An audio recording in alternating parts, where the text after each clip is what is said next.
अब हम बात करते हैं राजनीति के खेल की। जी हां, बात चुनावी खेल की। विपक्ष ने गठबंधन का नाम तो रख लिया, लेकिन इसके आगे की राह आसान नहीं। जैसे सीटों का बंटवारा, संयोजक कौन होगा, प्रधानमंत्री पद का चेहरा कौन होगा, ये तीन बड़े सवाल हैं। वहीं आपसी मनमुटाव भी विपक्षी गठबंधन के लिए टेंशन है, परेशानी है। आरजेडी जेडीयू में सब कुछ ठीक नहीं। आम आदमी पार्टी चुनावी राज्यों में एंट्री करने का ऐलान कर चुकी है। किसके सामने? कांग्रेस के ही सामने, जिसका मतलब विपक्ष को नुकसान होगा। और तो और एक और चेहरा है, वो चेहरा है शरद पवार का।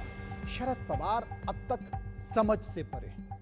आखिरकार उनके मन और मस्तिष्क में क्या चल रहा है, कोई नहीं बता सकता। ऐसे में विपक्ष के इंडिया का फाइनल मेल मिलाप कैसे होगा, इसी तरह की चर्चा सबके मन में है, मस्तिष्क में भी है, कुछ इस तरह।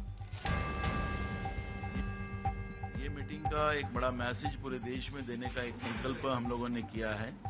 यहाँ पर इंडिया अलायंस का लोगो भी डिक्लेयर किया जाएगा 31 तारीख को।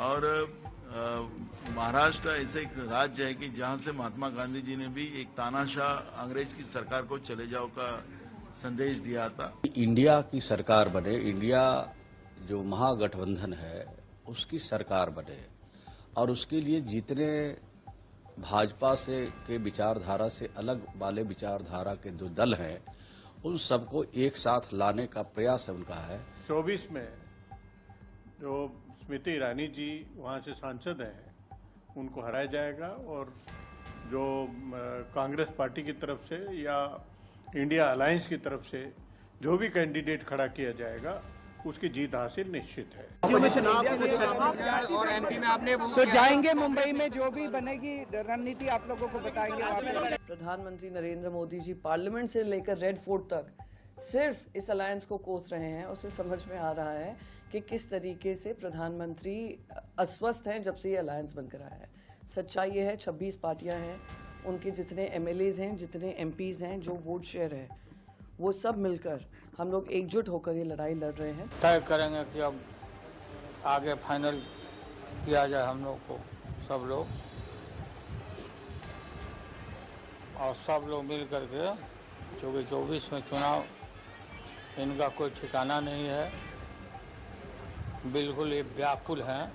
जितना वो बयान दे रहे हैं, जितना प्रधानमंत्री बार बार जिक्र कर रहे हैं, नए नए नाम दे रहे हैं, ये साबित करता है कहीं ना कहीं डर है। और पिछले चुनाव तक जो उनका पूरा प्रचार था वो ये कहते थे कि मजबूरी है मोदी जी, तो उनके अलावा कोई विकल्प ही नहीं, सारी पार्टियां बटी हुई हैं। तो बहुत बड़ा एक प्रयोग हो रहा है, प्रयास हो रहा है और सार्थक साबित होगा। अगला जो बैठक होगी बॉम्बे में होगी, और कुछ एजेंडों पे जो है वो बातचीत होगी। सब लोग जो लोग गए हैं वो लोग जुटेंगे, और आगे कभी भी और भी पार्टियां तो जुड़ ही ना सकती है, इसमें कहाँ कोई बात। तो तमाम सारे नेताओं की इंडिया गठबंधन के बयान आपने समझ लिए, लेकिन जब प्रधानमंत्री के चेहरे की बात आती है, इंडिया के प्रधानमंत्री के चेहरे, कौन सा इंडिया? जो विपक्ष ने गठबंधन बनाया है, उस इंडिया के प्रधानमंत्री के चेहरे की बात आती है तो इस गठबंधन के सबसे बड़े नेता नीतीश कुमार क्या कहते हैं, वो सुनिए।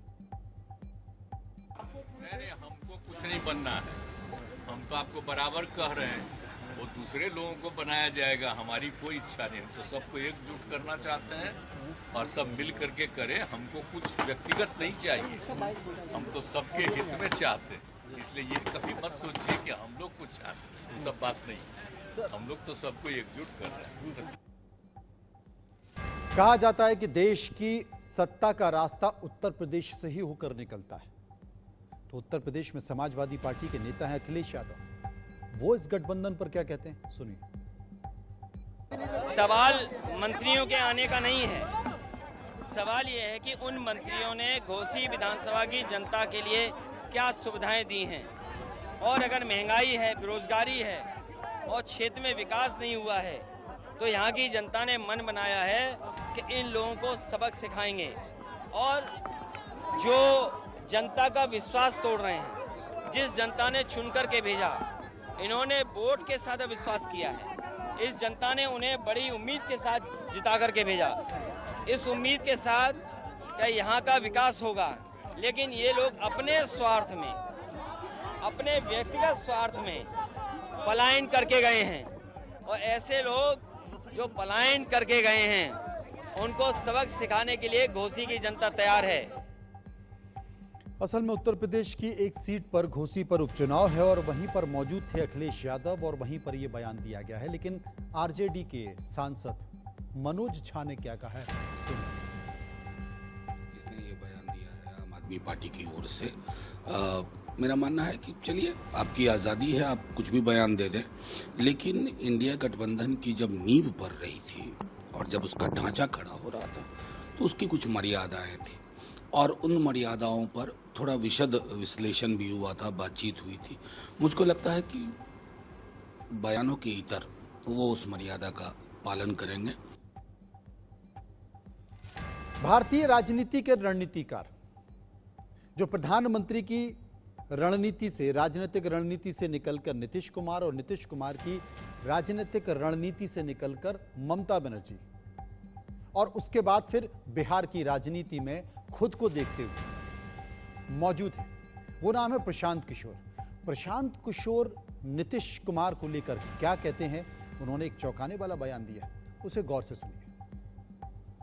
जहाँ तक नीतीश जी के प्रयास का सवाल है तो नीतीश जी की तो जो अपनी हालत इतनी खराब है, जो अपने राज्य में अपना पैर रखने का ठिकाना नहीं है, तो आप विपक्षी एकता और देश के स्तर पर उनको, भाई अगर विपक्षी एकता कोई करेगा, अगर आप ऑर्डर में भी देखिए तो सबसे बड़ी पार्टी कांग्रेस है, उसके बाद तृणमूल है, उसके बाद डीएमके है, जो पूरे पूरे राज्य जीत कर बैठे हुए हैं, उनके पास 20-20, 25-25 एमपी हैं, अपने राज्य में वो जीतने का दावा कर सकते हैं।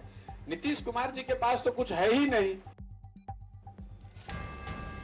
अब लोगों की नजर में ये गठबंधन क्या है, उसके चेहरे क्या है, उसके नेता क्या है, यह समझने की जरूरत है। और यह समझने के लिए इंडिया न्यूज पहुंचा जनता के बीच, लोगों के मन की स्थिति को जानने के लिए। विपक्ष के गठबंधन इंडिया को देखते हुए इंडिया न्यूज ने मौजूदा स्थिति पर एक सर्वे कराया। सर्वे आज का ही है और इसका सैंपल साइज है 514। सर्वे में यह पूछा गया सवाल, सबसे पहला सवाल जो हमने लोगों से पूछा, पहला सवाल था कि इंडिया के संयोजक के तौर पर आपकी पहली पसंद कौन होगी? सोनिया गांधी 15.23, ये लोगों की राय है। नीतीश कुमार 11.24%, मल्लिकार्जुन खड़गे 6.19%, ममता बनर्जी 7.57%, कह नहीं सकते या फिर पता नहीं है। ये राय थोड़ी बड़ी है, 59.17%। कई सारे सवाल हैं, एक एक करके उन सवालों को मैं आपको बताऊंगा, लेकिन उसके पहले हमारे साथ कुछ जानकार जुड़ गए हैं, राजनीतिक विश्लेषक जुड़ गए हैं, वरिष्ठ पत्रकार जुड़ गए हैं, उनसे समझने की कोशिश करते हैं इस सवाल के बारे में। नंद गोपाल हैं जो कि राजनीतिक विश्लेषक हैं, एडवोकेट ज्ञानेंद्र मिश्रा हैं, राजनीतिक विश्लेषक हैं, और अरविंद मोहन जो कि कंसल्टिंग एडिटर हैं इंडिया न्यूज के, उनसे हम समझने की कोशिश करेंगे। सबसे पहले अरविंद जी के पास चलते हैं। अरविंद जी, विपक्ष का गठबंधन इंडिया बन चुका है, लगातार बैठकें हो रही हैं। बैठकें इस बात को लेकर हो रही है कि कैसे सहमति बनाई जाए, कैसे चेहरा तय किया जाए, और चेहरा तय करते हुए, रणनीति बनाते हुए कैसे लोकसभा चुनाव में जाया जाए। अब चेहरा क्योंकि बड़ा महत्वपूर्ण है, नीतीश कुमार ये बोल चुके हैं कि मैं संयोजक नहीं हूं, दूसरे तमाम नेता कह चुके हैं कि कोई और भी हो सकता है। तो चेहरा है, चेहरा बड़ा महत्वपूर्ण है क्योंकि सामने नरेंद्र मोदी है, उसके सामने आपको एक चेहरा खड़ा करना है और जनता यह तय करेगी उस चेहरे को देखकर कि आखिर किसे चुने और किसे नहीं चुने। कितनी बड़ी परेशानी चेहरे को लेकर? चेहरे को लेकर बहुत ज़्यादा परेशानी मेरे ख्याल से नहीं होनी चाहिए और नहीं होती है। 2004 का अनुभव हमारे बहुत पास है, बहुत दूर का नहीं है वो। तब सोनिया गांधी को ठीक से हिंदी बोलने नहीं आती थी, तब उन पे कोई भरोसा नहीं था, और सामने अटल बिहारी वाजपेयी जैसा चेहरा था जिसके आगे सोनिया गांधी बहुत हल्की थी। लेकिन उस चुनाव ने अटल जी को हराया भी और सोनिया गांधी का चेहरा काफ़ी बड़ा कर दिया। और सोनिया गांधी ने खुद अपना पद छोड़ के जिस मनमोहन सिंह को जाने कहाँ से ले आई, क्योंकि मनमोहन सिंह पॉलिटिक्स में उस तरह से थे नहीं, तो 10 साल सरकार चला के मनमोहन सिंह ने आर्थिक नीतियों को काफ़ी तेजी से लागू करके, और अच्छा, पहले यूपीए 1 की सरकार तो अच्छी चली, उस हिसाब से मनमोहन सिंह भी एक चेहरा काफ़ी मजबूत और भरोसेमंद बन गए। तो इसके चेहरा लोग ही बनाते हैं, चेहरा कहीं ऊपर से नहीं बनता है। और नरेंद्र मोदी भी अगर आज इतना बड़ा चेहरा बने हुए हैं और इतना पूरे मुल्क की पसंद बने हुए हैं, तो वो कोई इसलिए नहीं कि किसी बड़े खानदान में जन्मे हैं, किसी राज परिवार में जन्मे हैं, वो इसलिए कि लोगों ने उन पर भरोसा जताया है और वो भरोसा जीतने में सक्षम हो गए हैं। तो इसके चेहरे का सवाल मेरे ख्याल से काफी बड़ा नहीं है। और आप देखिए कि सोनिया गांधी का चेहरा अभी भी लोग चाहते हैं कि वो उसके कोऑर्डिनेटर बने इंडिया के। नीतीश कुमार मना कर रहे हैं, वो नंबर 2 पे हैं। तो इसलिए ये सवाल मेरे ख्याल से बड़ा नहीं बनेगा अगर डेमोक्रेटिक ढंग से और इश्यूज लेके अलायंस खाली नरेंद्र मोदी को हराने का एजेंडा एकमात्र एजेंडा रहेगा तो ये एजेंडा बहुत छोटा है। तो अगर असली मुद्दे लेके आते हैं लोगों के और सरकार की विफलताओं के, तो मेरे ख्याल से और अपनी फंक्शनिंग प्रॉपर ढंग से डेमोक्रेटिक ढंग से करें, तो मेरे ख्याल से ये सवाल सुलझाना कोई बहुत मुश्किल नहीं। ये मुश्किल नहीं होगा। एडवोकेट ज्ञानेंद्र मिश्रा हमारे साथ बने हुए हैं। ज्ञानेंद्र जी, आप क्या मानते हैं चेहरे को लेकर? क्योंकि जो चेहरा होगा, भारतीय जनता पार्टी उसके रणनीतिकार उसी चेहरे से देश के प्रधानमंत्री नरेंद्र मोदी की तुलना करेंगे और तुलना मुद्दों पर होगी। अगर वो कभी मुख्यमंत्री रहे हैं विपक्ष के चेहरे के तौर पर, किसी बड़े पद पर रहे तो उनके कामकाज की भी व्याख्या होगी, तमाम सारी चीजें होंगी। आप क्या मानते हैं? नहीं, मैं ये मानता हूं कि जैसा आपने कहा कि भाजपा तो ये कोशिश जरूर करेगी कि विपक्ष या तो कोई चेहरा प्रस्तुत करे इंडिया या ना करे। इन दोनों ही परिस्थिति में भाजपा नरेंद्र मोदी जी के चेहरे की तुलना करने की कोशिश करेगी। पर मेरे हिसाब से ये बहुत ही प्रासंगिक प्रश्न आज के समय में नहीं है। देखिए, ये बात समझना बहुत जरूरी है कि भारत में जो इलेक्शन होता है वो कोई प्रेसिडेंशियल फॉर्म ऑफ इलेक्शन नहीं है जैसा हम अमेरिका में देखते हैं और कुछ अन्य देशों में देखते हैं, जहां की प्रेसिडेंशियल कैंडिडेट और उसके चेहरे पे लड़ाई की जाती है। भारत में ये कोई जरूरी नहीं है कि आप कोई चेहरा प्रस्तुत करके ही लड़ाई करें। और जब एक 26 पार्टियों का अलायंस मिलकर चुनाव लड़ रहा है तो किसी एक चेहरे को, किसी एक पार्टी के नेता के चेहरे को प्रोजेक्ट करना एज ए प्राइम मिनिस्टर मेरे हिसाब से ना तो उचित है और ना ही तर्कसंगत है।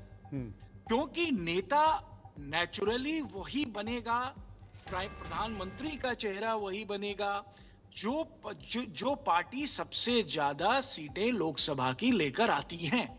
अगर कांग्रेस की लेकर आती हैं तो कांग्रेस का नेता बनना चाहिए, लेकिन अगर कोई और पार्टी जो इंडिया अलायंस की पार्टनर है वो ज्यादा सीटें लेकर लोकसभा की आती हैं तो स्वाभाविक रूप से हो सकता है कि उसके नेता को और उसके चेहरे को प्रधानमंत्री के रूप में प्रस्तुत किया जाना चाहिए। तो यहाँ पे जो लड़ाई होनी चाहिए और होगी वो है बेसिकली मुद्दों की लड़ाई।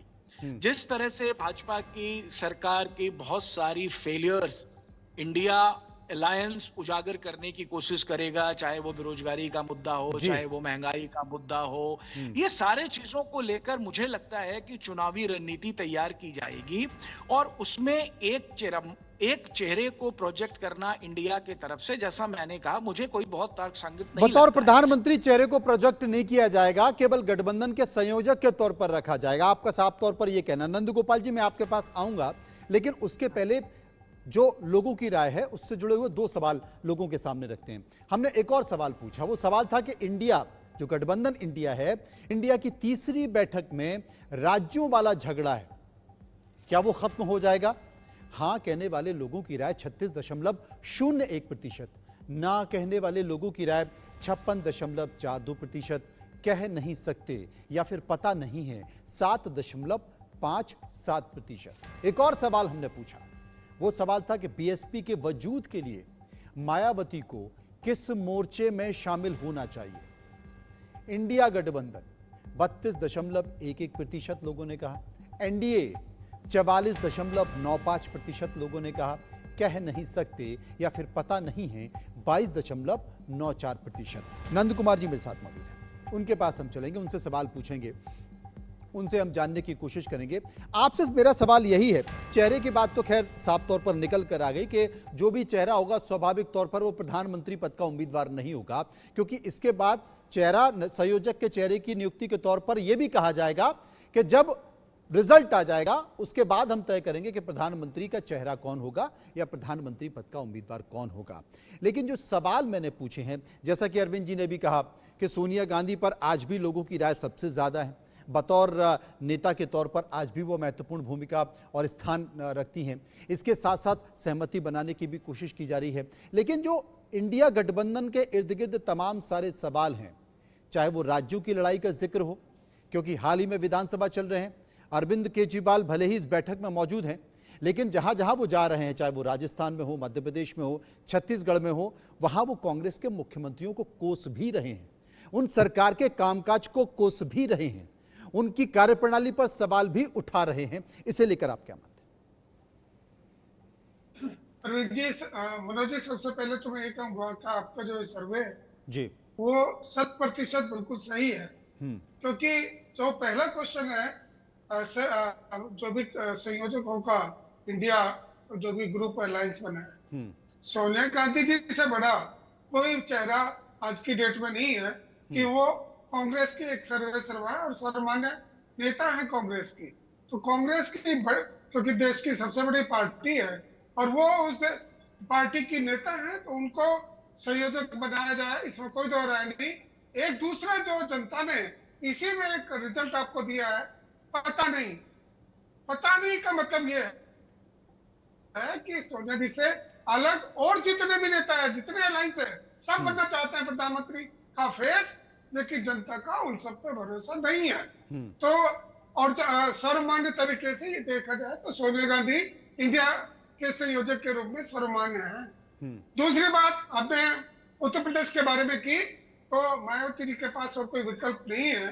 इंडिया अलायंस में यदि मायावती बीएसपी को रख लिया जाएगा, जैसे जनता ने कहा है कि उनका फ्यूचर वही है, तो दोनों के लिए फायदेमंद होगा, इंडिया के लिए भी फायदेमंद होगा और बसपा के लिए और मायावती जी के लिए फायदेमंद होगा। तो मैं इस बात से बिल्कुल सहमत हूँ।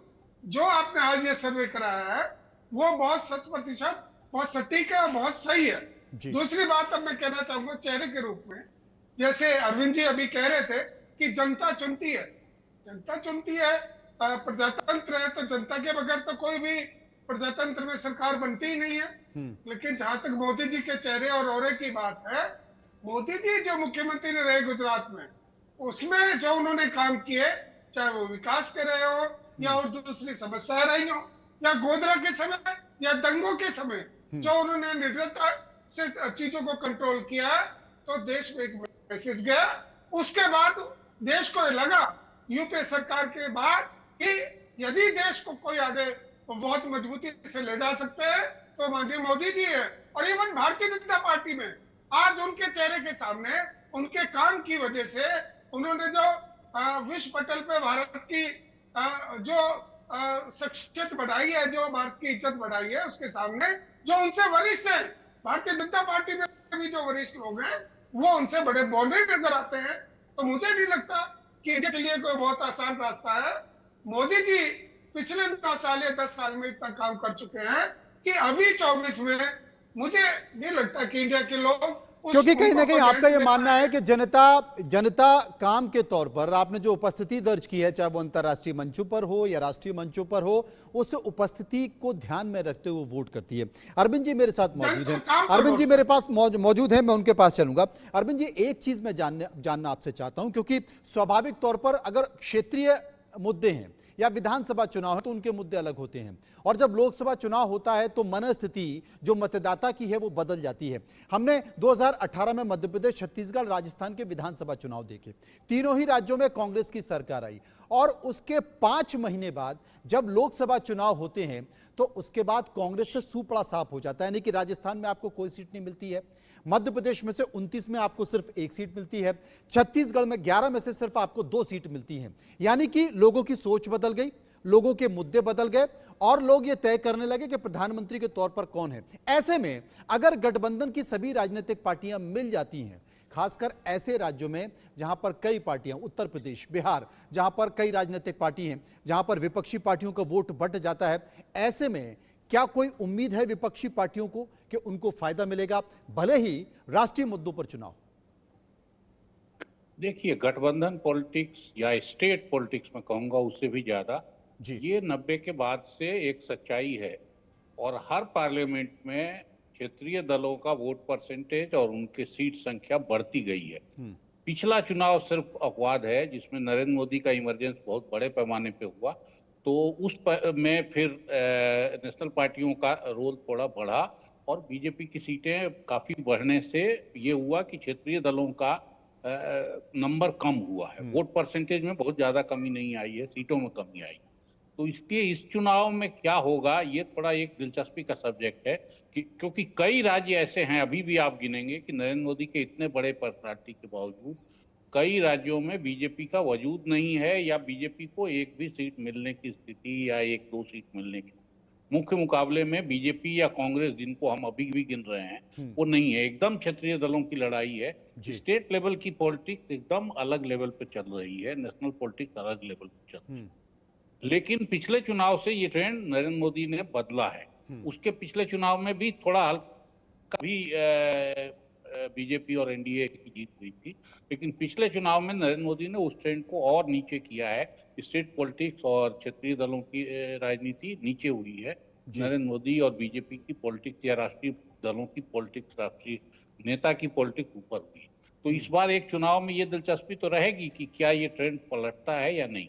लेकिन आज भी स्थिति ये है कि क्षेत्रीय पार्टियों की, जैसे तमिलनाडु की पॉलिटिक्स, केरल की पॉलिटिक्स, आंध्र की पॉलिटिक्स, तेलंगाना की पॉलिटिक्स, ये सब अभी भी, बंगाल की पॉलिटिक्स, इसमें सो कॉल्ड राष्ट्रीय पार्टियों का से काफी कम है। तो इसलिए अभी तो बनेगा तो गठबंधन की सरकार ही, किसी भी किस्म की। अगर नरेंद्र मोदी का करिश्मा रहा अभी इस बार जैसा या बढ़ा तो वो अलग है, नहीं तो दूसरा। लेकिन जिस तरह से बीजेपी का बात हुआ है उसके बाद बहुत साफ लग रहा है कि इस गठबंधन के इमरजेंस से या क्षेत्रीय दलों के और बाकी विपक्षी पार्टियों के साथ आने से बीजेपी को भी ये चिंता होने लगी है कि अगर वोट बिखरेगा नहीं विपक्ष का तो हमको तकलीफ होगी। तो इसलिए असली चीज खेल ये है कि गठबंधन आपको चलाने आता है कि नहीं आता है। गठबंधन के नेता अटल बिहारी थे बहुत अच्छे, एक स्तर पे मनमोहन सिंह ने मौन साध के गठबंधन को चलने दिया अपने ढंग से। नरेंद्र मोदी के राज में गठबंधन पॉलिटिक्स उस तरह से नहीं चली। तो एक कंट्राडिक्टरी चीज अभी भी पॉलिटिक्स में है कि क्या गठबंधन चलेगी या नरेंद्र मोदी जैसा मजबूत, अटल बिहारी जैसा मजबूत नेता इमर्ज होगा। तो अब ये भी एक कंट्राडिक्शन है जो इस चुनाव में सुलझना चाहिए। तो इसलिए अगर अपोजिशन के लोग एक साथ होने की कोशिश कर रहे हैं नरेंद्र मोदी के मुकाबले, तो उनको अपनी फंक्शनिंग भी डेमोक्रेटिक ढंग से करनी होगी। उनको अपने एजेंडे भी इस तरह से रखने होंगे जिसमें नरेंद्र मोदी के एजेंडे से उनको फर्क बहुत साफ दिखाई दे।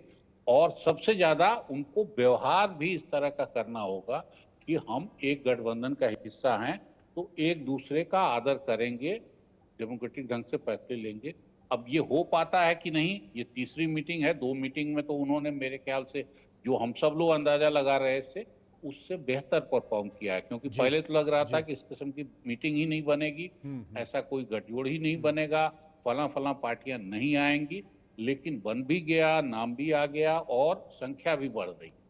अब यही है कि असल में जो सूत्रधार इसके लोग हैं उनकी फंक्शनिंग कैसे होती है, वो किस तरह से एडजस्ट करते हैं चीजों। ये एक देखने वाली बात होगी और उसके बाद ही संकेत निकाल सकते हैं, अंदाजा निकाल सकते हैं कि आखिर ये गठबंधन किस ओर जा रहा है। लेकिन कुछ और सवाल है, 2 और सवाल हैं जो हमने लोगों से पूछे, उनकी राय जानी, वो एक बार अपने दर्शकों को बता दें। एक और सवाल था, हमने पूछा कि अभी अगर चुनाव हो तो इंडिया गठबंधन के खाते में कितनी सीटें आएंगी।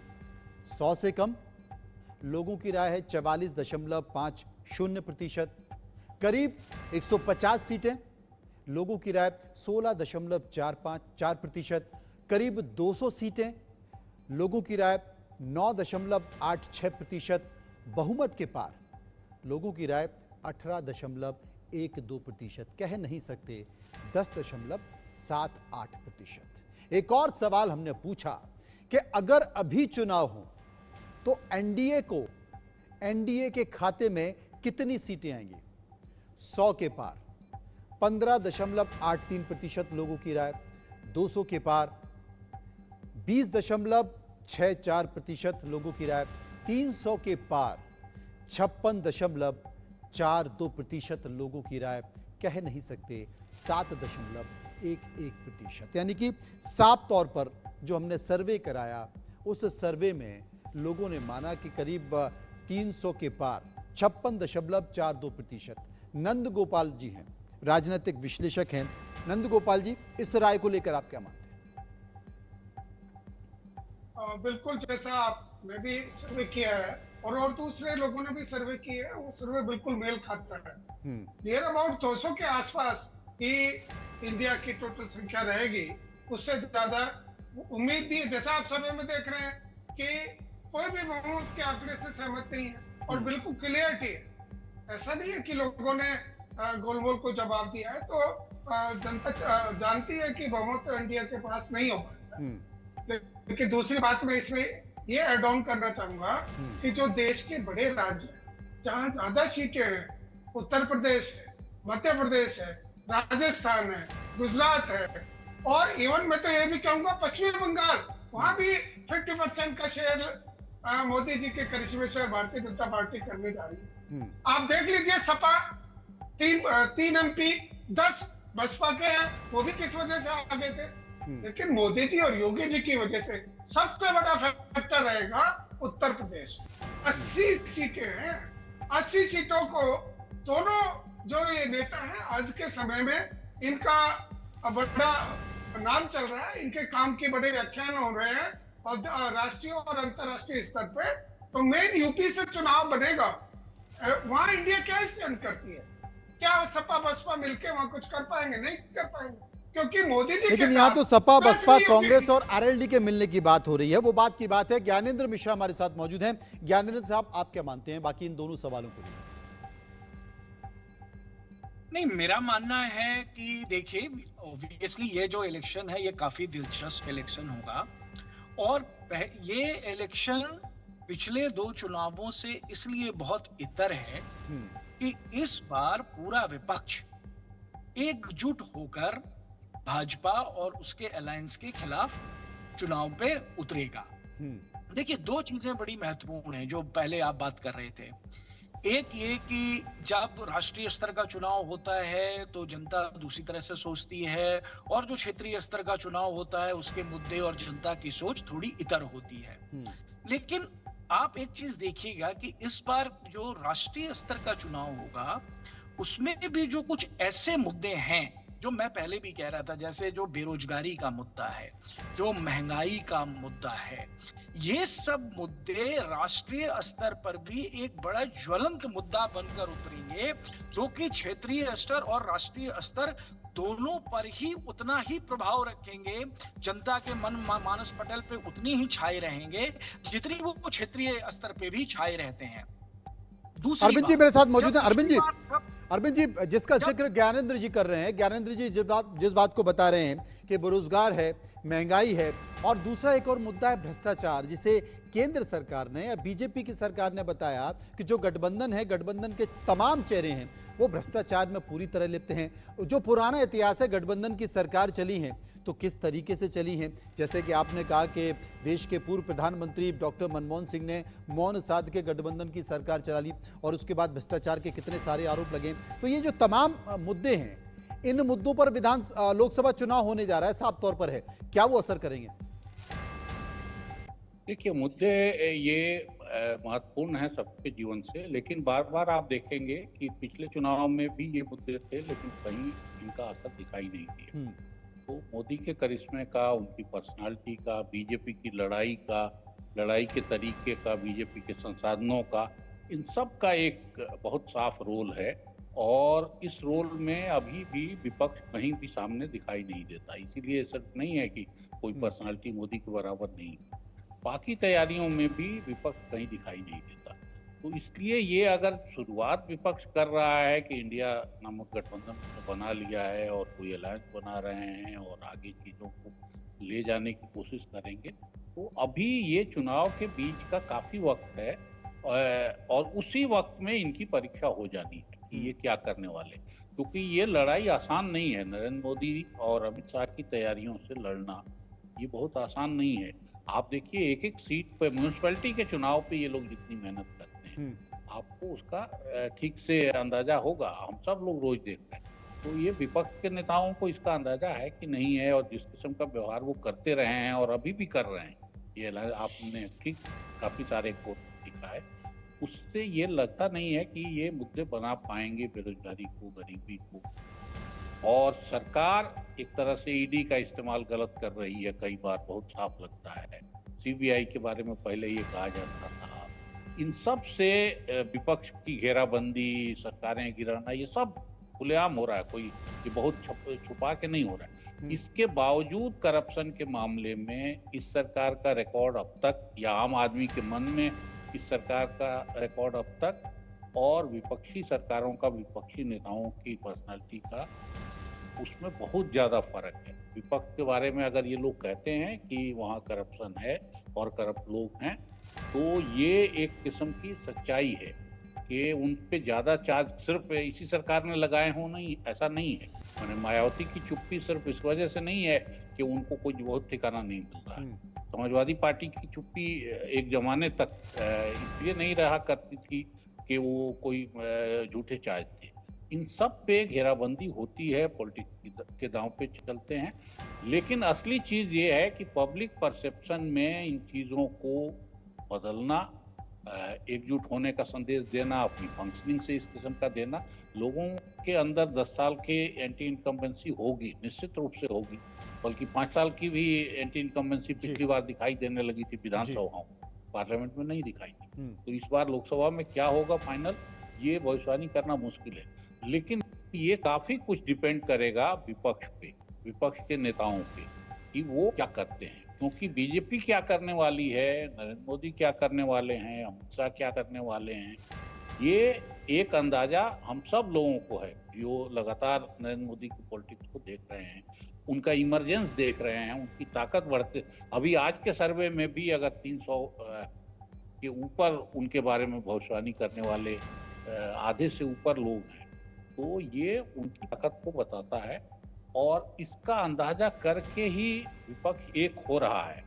लेकिन एक होकर लड़ पाएगा, अपने मसले सुलझा लेगा, मुल्क के समस्याओं को सुलझा लेगा, और पब्लिक परसेप्शन बदल पाएगा, ये देखने वाली बात होगी। इसके लिए इंतजार करना होगा। लेकिन आज भी जो सर्वे है, वो सर्वे साफ तौर पर दिखाता है कि 300 पार सीट अगर पहुंच रही हैं, तो उसमें करीब करीब 56.42% लोग मानते हैं कि हाँ, बीजेपी 300 पार पर पहुंचेगी। ये जनता की राय साफ तौर पर दिखा रही है। एनडीए कहां होगी, वो जनता की तो राय साफ तौर पर दिखा रही है। शुक्रिया हम करेंगे अरविंद मोहन जी का, शुक्रिया हम करेंगे नंद गोपाल जी का, और शुक्रिया हम करेंगे ज्ञानेंद्र जी का, जो हमारे साथ बने हुए थे, इस पर चर्चा की, लोगों की राय पर चर्चा की, क्योंकि इंडिया का गठबंधन क्या कहता है। लेकिन जिसका जिक्र अरविंद मोहन जी कर रहे थे कि गठबंधन भले ही बन रहा है, लेकिन वो लोगों के मन मस्तिष्क में क्या ये बैठाने में सफल होता है कि नहीं, हम ठीक हैं, हम जो कह रहे हैं वो बात सही है, हम जिन मुद्दों को उठा रहे हैं वो मुद्दे सही हैं, या फिर देश के प्रधानमंत्री नरेंद्र मोदी जिस बात का जिक्र करते हैं मन की बात में या मंचों पर, वो जनता मानती है कि वो सही है। इंतजार करना होगा फैसलों तक।